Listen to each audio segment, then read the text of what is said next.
যারা মটরশুঁটি আর ডিম দুটোই খেতে ভালোবাসো তাদের জন্য কিন্তু এটা একটা বেস্ট রেসিপি।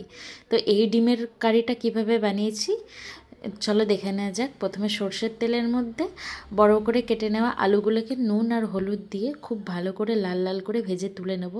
এবার সেমভাবে আগে থেকে সেদ্ধ করে নেওয়া ডিমগুলোকেও ভেজে তুলে নেব।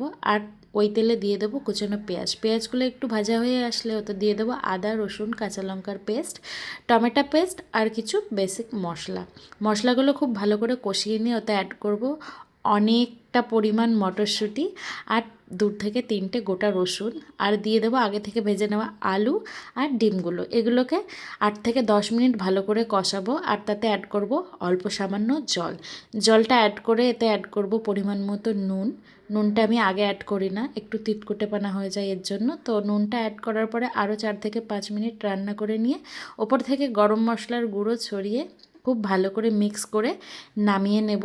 মটরশুঁটি দিয়ে ডিমের কারি বা কষা যাই বলতে পারো, তো তোমরাও বানাও আর এনজয় করো।